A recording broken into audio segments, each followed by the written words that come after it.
"Stay in the back," my daughter said, handing me the invitation without looking me in the eye. The words didn't just land, they stung, the way truth does when it's dressed as instruction. I held the card in my hands longer than necessary, feeling the weight of it. It wasn't just a seat she was assigning me, it was a place in her life, somewhere quiet, unremarkable, out of sight. I had dreamed of this event for years. Not for the applause, not for the lights, but for the chance to see something I had helped build stand in its full glory. I had been there at the beginning when there was nothing but sketches, late-night calls, and unpaid bills. I had watched it grow through storms, through seasons, through sacrifices no one kept a record of except me. And now, the night had finally arrived. My name might not have been on the program, but it was written in every brick. Her voice had that softness people use when they think they're doing you a kindness, when they don't want to hurt you, but still choose to. "It'll be less awkward," she added, as though the worst thing that could happen tonight was someone seeing me too close to the front. She was already moving on to something else, slipping her phone back into her bag, talking about who else might be there. I didn't answer. I just folded the invitation in half, not to damage it, but to give my hands something to do, while the rest of me absorbed the moment. There's a unique kind of silence between a parent and child when pride and shame are fighting for the same space. She thought she was protecting the evening. I knew she was protecting herself, and I couldn't decide which hurt more, the instruction to hide, or the fact that she believed I might obey it. The drive there was all city lights and radio static. She kept her eyes on the road, tapping her fingers against the steering wheel to a beat that wasn't on the station. Every so often she'd check her lipstick in the mirror, adjusting the details of her reflection while I sat in mine. I looked out the window and thought about the years between the first time she called me Dad and tonight, when it seemed the word meant something less in public than it did in private. By the time we pulled up to the venue, I had already decided where I would sit. Not because she asked me to, but because I needed to see, really see, what it felt like to be invisible in a room I once held together. And yet, somewhere deep inside, there was a quiet, stubborn part of me that knew you can't erase the truth by moving it to the back row. Not forever. Friends, let me take a short pause here. Write in the comments. Where are you listening to this story from? Has anything like this ever happened in your life? If you haven't yet, subscribe and share this video. This is how you help us grow our channel and bring more stories to life. Now, let's continue. The car moved forward, but the air inside stayed still. She sat behind the wheel, hands steady on the leather, eyes locked on the dark ribbon of road ahead. Her focus was sharp, almost rigid, like someone determined to reach a destination without being drawn into detours, especially the kind that take the shape of conversation. I sat beside her, and though the space between us was only the width of the console, it might as well have been an ocean. Outside, the city lights spilled across the windshield, scattering into fragments against the glass, but none of it softened the weight in the cabin. The hum of the engine was steady, yet each second stretched like we were moving through something heavier than air. I've known silences in my life, those born of exhaustion, the ones left after laughter fades, the ones that ache with grief. But this silence had a different shape. It wasn't an absence of words. It was the presence of a wall, and though I couldn't touch it, I could feel its edges pressing in. She adjusted the radio once, just enough to make the sound fill the background. It was a polite distraction, but the music didn't bridge the distance. If anything, it only framed it, melody over emptiness. I looked at her in profile, searching for something in the set of her jaw, in the way her mouth pressed into a line when she drove. She wasn't angry. Anger would have been easier. Anger is loud, visible. This was quieter, heavier, a decision she had already made and wouldn't take back tonight. Somewhere between the third traffic light and the slow turn down a wide boulevard, I began wondering when this distance began. Was it something I had done? Or was it the way the world taught her to measure herself, by the company she kept, by who sat beside her in the bright places? I thought of the years when she was small, when she would climb into my lap uninvited and fall asleep mid-story. Now I sat beside her, like a stranger on a bus, allowed to be here, but not to belong. The streets narrowed as we neared the venue. I caught glimpses of well-dressed guests already arriving, walking under strings of lights, their laughter rising into the night. My name would be unknown to most of them. For some, it would be recognized only in the form of a rumor, never the truth. She slowed the car as if to give me time to see it all, but not enough to let me forget where my place had been set. And yet, even as that wall stood between us, I felt the quiet hum of something else, something she couldn't move, couldn't control. Memory. I remembered every late-night phone call that saved this project, every sacrifice I made without asking for thanks.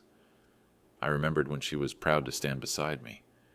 And I knew with a kind of calm certainty that the truth doesn't disappear because someone asks you to sit in the shadows. The building came into view at last, lit like a jewel against the dark, its doors open wide as if to welcome everyone perhaps except me. And still, I stepped out of the car knowing one thing. Sometimes the world tries to put you in the back row. And sometimes, without warning, the front row comes looking for you. The first step inside was like walking into another world. Warm light spilling from chandeliers, polished floors reflecting gold, the sound of crystal glasses clinking against a backdrop of soft music and sharper laughter. But the warmth in the air didn't touch me. It stopped somewhere before my skin, like sunlight behind thick glass. I was inside the room, but not part of it. People moved with the ease of belonging. They drifted in pairs and small clusters, pausing to greet one another with practiced smiles, to exchange words that sounded effortless because they were spoken in a place where everyone knew they had the right to be. I felt their glances skim over me without catching, not hostile, not curious, simply absent as though I were a shadow that might fade if no one looked directly at it. My daughter slowed just enough to tilt her head toward a row of chairs near the back. It wasn't a request, not really. It was a direction, a quiet verdict. "It'll be more comfortable there," she said, though her voice carried no warmth in the offer. She didn't look at me when she spoke, her gaze already moving forward to where brighter conversations were happening. The sentence was short, but the message behind it was long, and it pressed into my chest more heavily than any crowd could. I let my eyes follow hers to that back row. The chairs were neat, unclaimed, far from the center of the room where the real exchanges happened. From there you could watch the night unfold without ever touching it. It was a place for guests who were invited out of obligation, for those whose absence would have been noticed just enough to cause questions, but whose presence didn't alter the evening. A place where you could sit and not disturb the view. She stepped away from me then, drawn into a group that welcomed her with the kind of smiles reserved for people who are exactly where they're supposed to be. Her back was straight, her voice light, her hands gesturing in a way I recognized from her childhood when she was trying her best to fit perfectly into the picture she believed others wanted to see.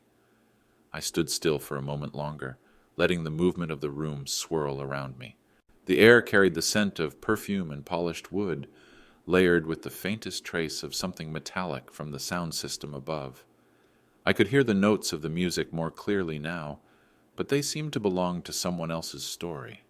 Mine was unfolding in quieter tones, in the way I kept my hands loosely at my sides instead of shoving them into my pockets, in the way I allowed my eyes to travel the length of the room without lowering them. I knew I could walk to that back row, take my seat, disappear neatly into the margin where she wanted me. It would be easy, and no one would question it. But as I stood there, a different thought began to take root, that the back row could wait. I had been placed there enough times in life to know it would still be there later if I chose it. For now I would stand, watch, and let the night show me where it really wanted me to be. The first touch of cold wasn't from the air. It was from the realization that sometimes the people closest to you can make you feel the furthest away. And standing there, among all the light and laughter, I understood that this was only the beginning of the evening's chill. She moved through the crowd like water, her smile catching the light, her voice blending easily with the music of conversation around her. There was no hesitation in the way she leaned toward the people she greeted. no barrier in the way she laughed at their small jokes. Her posture was open, her hands expressive, her eyes attentive, offering each person a piece of her warmth. And I watched all of it from a distance, realizing how easily she could make others feel seen while I stood in plain sight, invisible. It wasn't that she avoided me completely. It was worse than that. She didn't have to. I wasn't in her orbit at all. My presence didn't require acknowledgement, didn't alter her rhythm, didn't interrupt the version of herself she was performing tonight. I had been edited out without a single cut. The story simply moved on without me in the frame. I let my gaze follow her from one conversation to the next. Each time, she tilted her head just enough to show interest, her lips parting in that effortless smile she'd perfected over the years. There was a lightness in her gestures, a graceful ease that told the room she belonged here, among them. And with each step she took deeper into their circle, the distance between us seemed to stretch, not just across the floor, but across years. I remembered a younger version of her, one who used to scan a crowd until she found me, eyes bright with the relief of recognition. Back then, I was the anchor. Now I was driftwood in the corner of the room, something her gaze slid past without catching. That absence, more than any cold glance, was what burned, because to be ignored by a stranger is nothing. To be ignored by your own blood is a silence that carries weight. Around me, the crowd shifted and swelled. I caught fragments of conversations, plans for the weekend, compliments about the decor, quiet murmurs of recognition when certain guests entered. None of it reached me. The energy in the room flowed around my body the way a river parts around a stone. I didn't belong to the current. And yet, in the midst of that stillness, I could feel eyes on me, not hers, but others. Quick, assessing glances from across the room, the kind people give when they're trying to place someone in a story they think they already know. I didn't flinch, didn't look away. If they saw something they couldn't name, I let them sit with it. The heat in my chest wasn't just from her absence. It was from the memory of everything I had given to make nights like this possible. My hands had done the work. My time had filled the gaps. My voice had been the one to say yes when the easy answer was no. And now, the one person who should have remembered seemed determined to pretend otherwise. She laughed again, her head thrown back slightly, her eyes alight for someone else's story. I stood still, watching that light shine in every direction but mine, and knew that this quiet erasure, was its own kind of wound. Not sharp, but deep, not quick, but lasting. And the longer I stood there, the more I felt the truth settle into my bones. Sometimes the cruelest thing isn't the glance that cuts you. It's the one that never comes at all. It began as a faint disturbance in the current of voices, a ripple in the otherwise smooth hum of the room. The music played on, the glasses clinked, the polite laughter rose and fell. But underneath it, I caught the first thread of it, a whisper. Too soft for most to notice, but sharp enough to find its way to me. "Is that him?" The words brushed the edge of my hearing like a draft from an open door. I didn't turn. I didn't need to. When you've spent years navigating rooms where not everyone is on your side, you learn to hear what's meant for you, even when it's kept small. A pause followed, the kind that swells with unspoken judgment. And then another voice, lower, hesitant, as though trying not to be overheard but still unable to resist. "Why did he come?" They didn't say my name. They didn't need to. It was in the weight of their tone, in the deliberate way their words curled around the question like it was dangerous to answer. My eyes stayed fixed on the far side of the room, but the sound sank into me, pulling old memories to the surface. I knew those voices, knew the mouths they came from. People I had once stood beside when no one else would. People whose hands I'd steadied when the ground shifted beneath them. People who had once said my presence was the only reason they'd made it through. The irony was almost bitter enough to taste. There's a kind of betrayal that comes from strangers. It stings, but it fades quickly. And then there's the kind that comes from those whose lives are woven with your own, who once took your help without hesitation, but now speak your name like it's an intrusion. That kind doesn't fade. It stays, heavy and deliberate, pressing down on you in moments exactly like this. I stayed still, anchored in the knowledge that Turning to face them would give them more than they deserved. Let them have their questions. I had no interest in satisfying their curiosity or defending my place here. The truth was simple. I had more right to stand in this room than most of them combined, and that right didn't need their approval to exist. But knowing that and feeling it are not the same.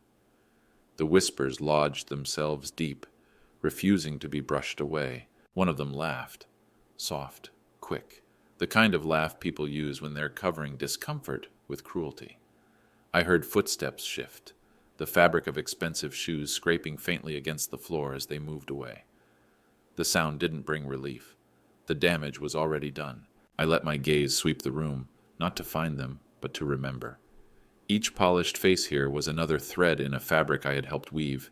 Some threads gleamed brighter, some frayed, some hidden entirely, but I had been part of its making, and yet here I was, standing in the middle of it, being treated like an unwanted knot that had somehow worked its way back into view. The music swelled again, the laughter grew louder, and for a moment the whispers were drowned out, but I knew they would linger in the air all night, hanging just out of reach, waiting for the next pause in the noise to find me again. And as much as they burned, they also told me something I hadn't realized until now. There were people here who needed me to stay in the shadows, because my presence in the light would remind them of debts they'd never repaid. And I, quietly without showing it, began to wonder how it would feel to be pulled into that light anyway. It sat there, just a few steps from the stage, a single chair in the front row, framed perfectly between two polished wooden armrests. The rest of the seats around it were already taken, filled with people leaning toward one another in anticipation of the evening's program, but this one remained untouched.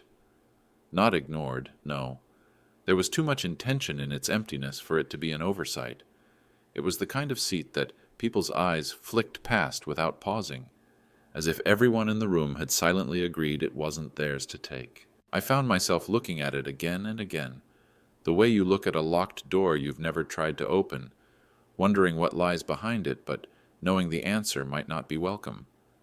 The leather upholstery gleamed faintly under the lights, its surface uncreased, waiting.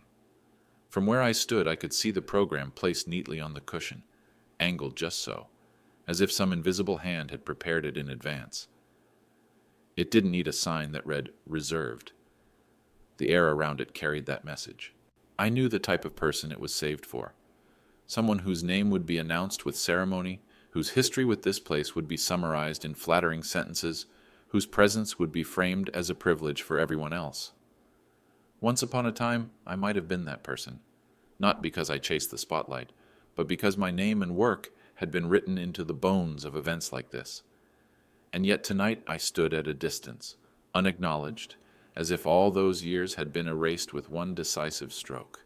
The empty seat seemed to hold a strange kind of power over me, not because I wanted it, but because it was a reminder of something I had once understood well. That placement in a room is rarely about comfort. It's about position, perception, the silent hierarchies that tell people where they stand before they ever open their mouths. The back row was for the forgotten, the fringe. The front was for the remembered. And here I was, watching an unclaimed space in the remembered section, wait for someone else to arrive and take the credit I had already earned. Around me, the crowd shifted, blocking and revealing the chair in alternating glimpses. A woman leaned down to speak to someone already seated nearby, her body briefly blocking my view. When she moved, the seat was still there, unchanged, untaken, patient. It didn't surprise me. Whoever it was for, they were not in a hurry. That was the privilege of being wanted. You could arrive late and still find the world had saved your place. I turned my eyes away, not out of defeat, but to remind myself that the truth of a thing isn't altered by where you're told to sit. I could feel the familiar ache of being sidelined, of being made to watch from a distance something I had built with my own hands. But I also felt something steadier rising beneath it, a quiet certainty that no one else in this room could take away what I had done, no matter how carefully they curated the seating chart. Still, the chair remained there like a challenge, its emptiness echoing louder than the music. louder than the clinking of glasses, louder even than the whispers I'd tried to ignore. And deep down, I knew that before the night was over, that space at the front would tell a story. The question was only whether it would be theirs or mine. The lights dimmed slowly, and the room seemed to draw in a collective breath. Conversations tapered off, chairs shifted forward, and all eyes turned to the stage. The host stepped into the glow of the spotlight, holding the microphone with the ease of someone who had done this 100 times before. His smile swept over the crowd like a tide, reaching every row, touching every face, or almost every face. The opening words rolled out smoothly, polished and rehearsed, the kind meant to warm the audience without demanding much of them. He spoke of the journey that had led to this night, of the milestones reached, of the people whose hands and hearts had shaped this dream into reality. And as he began to name them, one by one, I leaned forward without meaning to, the way someone does when they're waiting to hear a sound they know by heart. But my name never came. It wasn't a mistake. I could tell by the pacing, by the deliberate cadence of his acknowledgments, by the way the list was ordered to build toward certain names like a slow applause.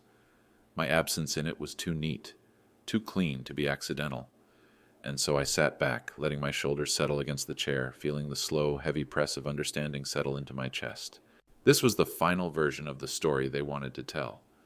A story where my part was cut so cleanly that there would be no trace left for anyone in the audience to wonder about. My work, my sacrifices, my years of showing up when no one else did, they had been stripped from the narrative with a precision that almost deserved admiration. And the applause swelled at each name, filling the space where mine should have been. I watched people clap and smile and nod at one another, their faces glowing with the easy generosity of recognition. They weren't malicious. They didn't know what they were missing. The omission wasn't for them, it was for me, a way to place me in the back row without having to physically move me there. For a brief moment, I imagined standing up, walking toward the stage and speaking my own name aloud just to hear it fill this room. But I stayed where I was. Not because I accepted it, but because I understood something they didn't. The truth doesn't vanish when it's left off a list. The truth lives in the walls, in the memories of those who were there at the beginning, in the very structure they were now celebrating. The host's voice carried on, full of practiced gratitude. I let the words wash over me, no longer listening for what wouldn't come. Instead, I studied the faces in the front row, the way they sat just a few feet from the stage, as if the light itself belonged to them. The empty seat was still there, a silent witness to everything unsaid. When the applause for the final name faded, I kept my hands still. My heart was tight in my chest, but my expression didn't change. I had learned long ago that dignity is quiet, and sometimes the loudest protest you can make is to remain exactly where they tried to erase you. As the applause faded and the next segment of the evening began, my mind slipped away from the stage and back into the years that had led to this night. Not the polished, easy years they would talk about in speeches, but the raw ones. The ones with unpaid bills stacked on my desk, with long nights that bled into mornings, with phone calls that always seemed to come when I was already at my limit. I remembered the first meeting, in a bare room with flickering lights, when this project was nothing more than an idea sketched on paper. They spoke of it as if it were already half built, but I could see in their eyes the doubt, the fear of failure. I stepped in not because I had to, but because I believed in what it could become. I poured time I didn't have, money I couldn't spare, and energy I should have been saving for my own family into holding it together. I became the one they called at midnight when the permits were denied, the one they leaned on when donations dried up, the one who refused to let it die when the first cracks showed. And yet, sitting there now, I could feel how easily they had scrubbed me from the picture, as if removing my name also removed the debt, as if the walls themselves wouldn't remember the hands that steadied them. The stage lights made everything look soft and golden, but I remembered how harsh the real light had been when the roof first went up, how we worked through wind that cut like glass, how we signed documents in borrowed offices with heaters that barely worked. I remembered staying behind after the others left, tightening bolts and checking beams because I didn't trust that the job had been done right. No one ever knew I did that. No one ever asked. Now it seemed they wanted to tuck me away like an imperfection in the corner of an otherwise perfect photograph, the kind of flaw you crop out before showing it to the world. They would rather let people believe this had been built without me than admit that the foundation they were standing on was laid by someone they no longer wanted to be associated with. It wasn't pride that hurt, it was erasure, the quiet rewriting of history while I was still alive to watch it happen. I wasn't a ghost in this room, but they were treating me like one, moving around me as if I didn't take up space, as if my shadow didn't still touch every corner of what they were celebrating. I sat still, letting the memories spool out in silence, each one a thread that bound me to the truth they couldn't change. They could dim the light on my part of the story, but they couldn't extinguish it. And I knew, though I didn't yet know how, that before this night was over, the shadow they'd tried to hide would stretch forward into the brightest part of the room. The evening had been moving forward in a carefully choreographed rhythm, one speaker flowing into the next, applause rising and falling like the tide, the program unfolding exactly as they had planned. I had resigned myself to watching from the edges, letting the night pass over me like water over stone. But then, in the middle of a sentence, the host paused. It was subtle at first, just a fraction of hesitation, a glance that wandered from the polished notes in his hand out into the crowd. His eyes scanned the room the way a searchlight moves across a dark field, deliberate, searching for something or someone. And then they stopped. On me. The silence that followed was brief but heavy, like the moment between a deep breath and its release. His expression shifted, first recognition, then something warmer, something more alive than the rehearsed gratitude he had been offering all evening. The smile that spread across his face was not the polite kind. It was the kind that carried weight, the kind that told the room this was not part of the script. "I see someone here tonight," he said, his voice breaking the smooth surface of the program. "Someone without whom this evening would not exist." The words landed differently than anything else that had been said. The applause that had followed other names had been easy, expected. This was something else, a ripple of surprise that moved through the room. People turned in their seats, their eyes following his gaze until it found me. And in that moment, the invisibility I had worn all night cracked. I felt the shift like a physical thing. The same people who had brushed past me earlier now looked as if they were seeing me for the first time. Some faces registered confusion, trying to piece together why my presence had gone unacknowledged until now. Others showed something sharper, a flicker of discomfort, as if they had just been reminded of a truth they'd rather keep buried. I didn't move. Not yet. My hands rested lightly on my knees, my breath steady. The spotlight hadn't reached me, but the attention had, and it felt strange, both foreign and familiar, like standing in a room you'd built, but had been locked out of for years.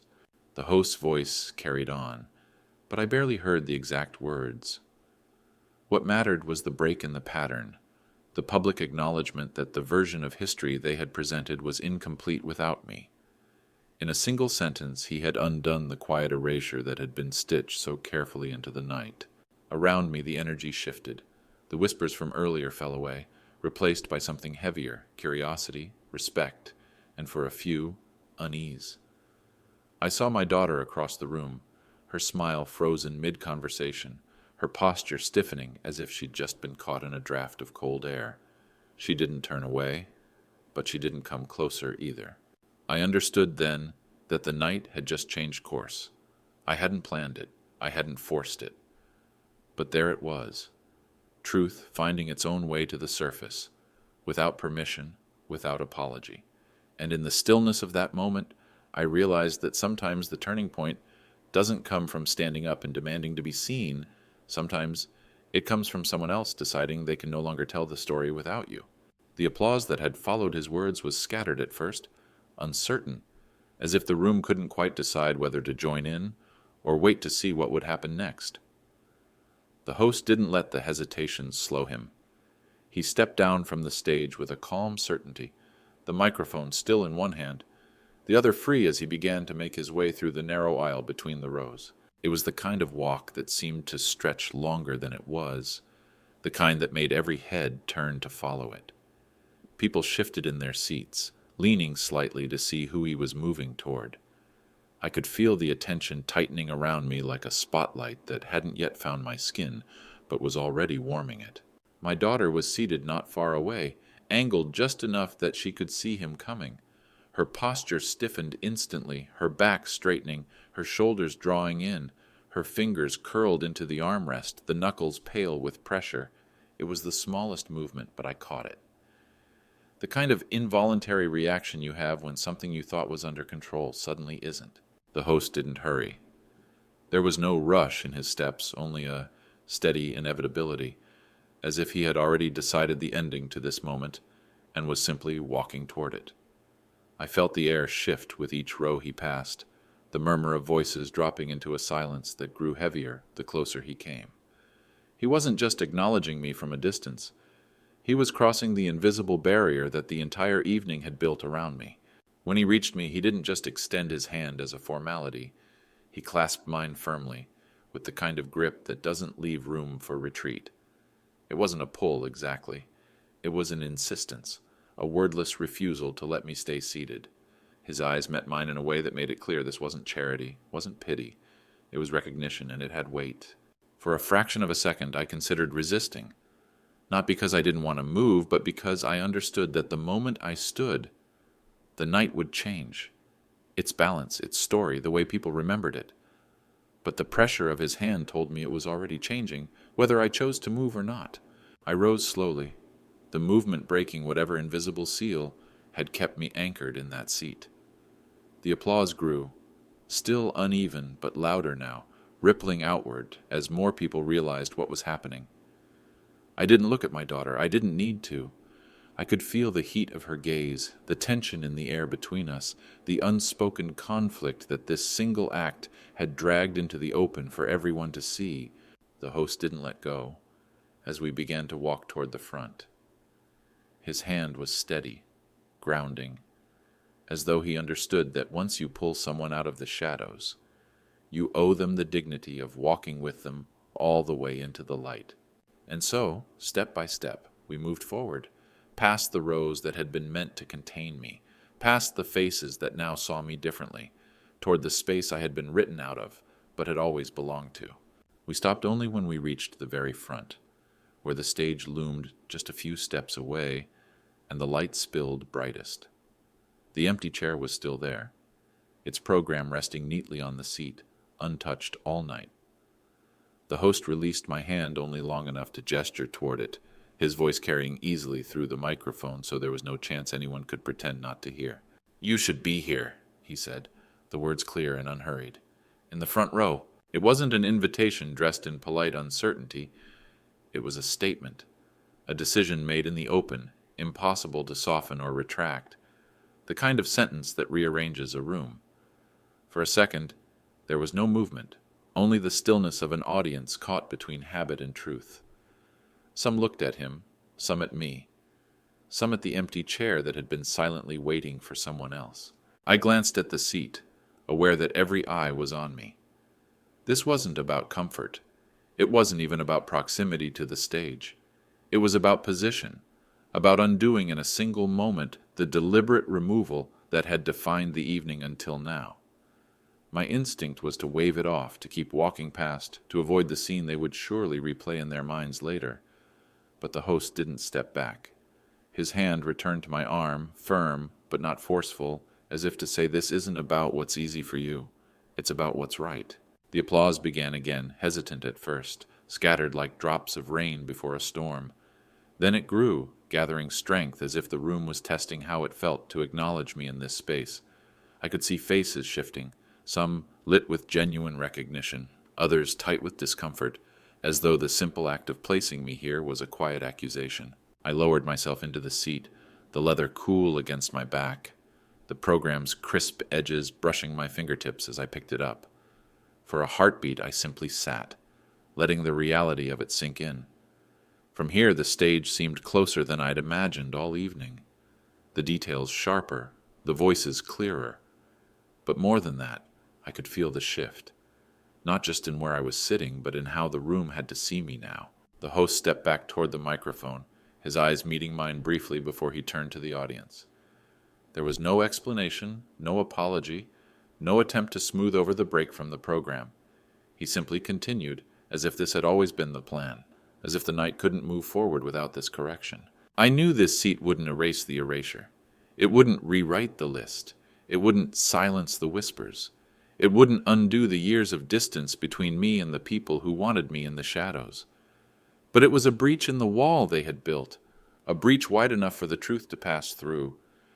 And for the first time that night, I felt the air in the room differently. Warmer, sharper, alive. Somewhere behind me, my daughter sat frozen in the middle of the crowd. I didn't need to turn to see her. I could feel the weight of her silence, the clash between her intentions and what the night had just become. The moment could not be undone. And whether she wanted it or not, she was part of the room that had just been forced to see me. The aisle felt longer than it had any right to be, a narrow strip of carpet that seemed to stretch with every step I took. The applause followed me forward, uneven at first, then steadier, filling the space between the walls. But underneath it, I could feel something heavier pressing against my back. Not the weight of the crowd's attention, but the concentrated silence of one person. My daughter. I didn't turn to look at her. I didn't need to. Silence has a texture when it comes from someone you know. It's sharper, denser, almost physical. I could feel it threading its way between the claps and the cheers, reaching me even over the music. It was the kind of silence that doesn't happen by accident. It's built, brick by brick, out of resistance, out of disbelief, out of the stubborn refusal to meet the moment for what it is. As I moved, the faces in the crowd shifted. Some smiled with genuine warmth, their eyes meeting mine in a way that said they understood more than they could say aloud. Others looked away as soon as I got close, their expressions smoothing into polite neutrality, as though, if they didn't acknowledge me, they wouldn't have to rewrite the story they'd been telling themselves all evening. And then there were those who watched me like a storm forming, curious, uncertain, a little uneasy about where this might lead. I kept my pace slow, steady, not letting the sudden attention rush me. There's a power in moving through a room at your own speed, in refusing to match the urgency of others. Every step forward felt like reclaiming something, not just the physical space between the back row and the front, but all the years that had been stretched thin with distance and unspoken truths. The closer I got to the stage, the more the light changed. It wasn't just brighter, it was warmer, more direct, stripping away the shadows I had been standing in all night. My hands stayed loose at my sides, my posture straight, but inside I could feel the contrast, the pull of the applause in front of me, and the anchor of that cold, deliberate silence behind me. Somewhere in that space between the two, I realized this moment wasn't about mending what had been broken with her. That was a wound too deep for a single gesture to heal. This was about something bigger, about refusing to let someone else's discomfort determine the limits of my presence. When I reached the empty chair, the host was waiting, his gaze steady. He gave the smallest nod, one that carried far more than politeness. It was a recognition, a quiet affirmation that this walk had mattered. I sat, the applause fading slowly until the room was still again. The host turned back to the microphone, and the night moved forward. But even as the program resumed, I could still feel that silence behind me, hot and unyielding. And for the first time in years, I realized I didn't have to turn around to face it. Not tonight. The host turned back toward the audience, his voice steady but carrying a new weight. He didn't rush. He let the room breathe for a moment, the way you do before something important is said. And then, with a clarity that cut through every corner of the hall, he spoke my name. It was strange hearing it like that, full, unsoftened, not tucked into the middle of a list or swallowed by the noise of other words. It landed in the air with a resonance I hadn't felt in years, like a chord struck on an instrument that had been gathering dust. People turned toward me again, and this time, their eyes didn't slip away. They were listening. He didn't stop at my name. He began to speak about the years when this project was just an idea, and how I had been there before the first brick was laid. He told them about the late nights, the meetings that almost didn't happen, the days when the funding dried up, and it seemed the whole thing would collapse before it began. He painted a picture of the work, the sacrifices, the faith that kept it alive when there was nothing else to hold on to. And as I listened, I felt something shift inside me. Not pride exactly, and not vindication, but a deep, quiet recognition. This was the truth, spoken aloud in the place where it had been absent for so long. And it wasn't coming from me. I didn't have to defend myself, didn't have to push against the erasure, didn't have to argue with anyone's version of events. The truth was being carried to the center of the room by someone else's voice, and all I had to do was let it reach me. I watched the audience as the host spoke. Some nodded, as if pieces of a puzzle were falling into place. Others shifted uncomfortably, their bodies betraying the fact that they had known all along but preferred the silence. My daughter sat still, her face unreadable, but I could see the faint tension in her jaw, the kind that comes when the ground beneath you begins to tilt. The words kept coming, details I had forgotten, moments I didn't know anyone else had noticed. Each one was like a stone laid back into a wall that had been crumbling for years, and with every stone the structure of the night changed. I was no longer the man in the back row, a shadow at the edge of their celebration. I was part of the foundation, and now everyone in the room knew it. When the host finally said thank you, it wasn't a polite closure. It was heavy with sincerity, with the kind of gratitude that comes from understanding what something truly cost.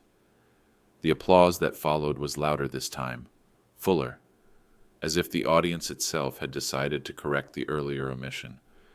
It filled the space around me, warm and insistent, until I could feel it in my chest. I didn't stand, didn't bow, didn't raise my hand.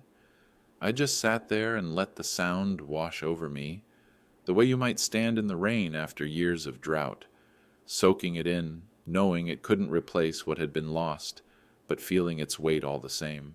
When the applause began to soften, I finally let my head turn slowly, deliberately, until my eyes found hers.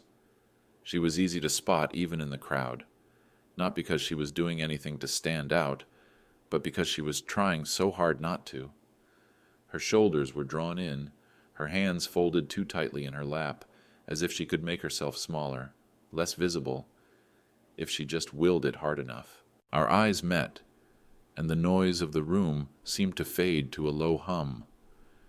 There was no polite smile on her face now, no carefully arranged expression meant for others to see. Instead, there was something raw, an unguarded flicker that passed too quickly to name at first, but then I saw it. Shame, sharp and unyielding, curling at the edges of her gaze, and beneath it, something else. Not quite guilt. Guilt wants to be forgiven. This was quieter, heavier, a realization maybe, the beginning of understanding what she had done tonight, and what it meant that the room now saw me in a light she had tried to keep dimmed. Her eyes didn't dart away, but they wavered, as if she wasn't sure whether to hold my gaze or surrender it. I didn't look away either. I let the silence between us stretch, not as punishment, but as truth. Some truths can't be spoken in the middle of a crowded room. They live in the space between two people when there's nowhere to hide. In that stretch of seconds, I wanted her to feel both the distance she had created and the bridge she still could choose to rebuild. I thought of the car ride here, the way she had kept her eyes forward, tapping her fingers to music that wasn't playing for me. I thought of her small tilt of the head toward the back row, her voice stripped of warmth as she told me where to sit. And I thought of this moment now, her seeing me where I truly belonged, not because she placed me there, but because someone else had, in full view of everyone she'd been trying to impress. Her lips parted slightly, as if a word might form, but none came. She didn't need to speak, the shift was already in her eyes. A mix of regret and recognition, the awareness that no matter how carefully you try to write someone out of the story, there are chapters that refuse to be erased. I gave her nothing in return, not a nod, not a smile, not a frown. Just the steady weight of my gaze, the kind that says, "I see you seeing me now."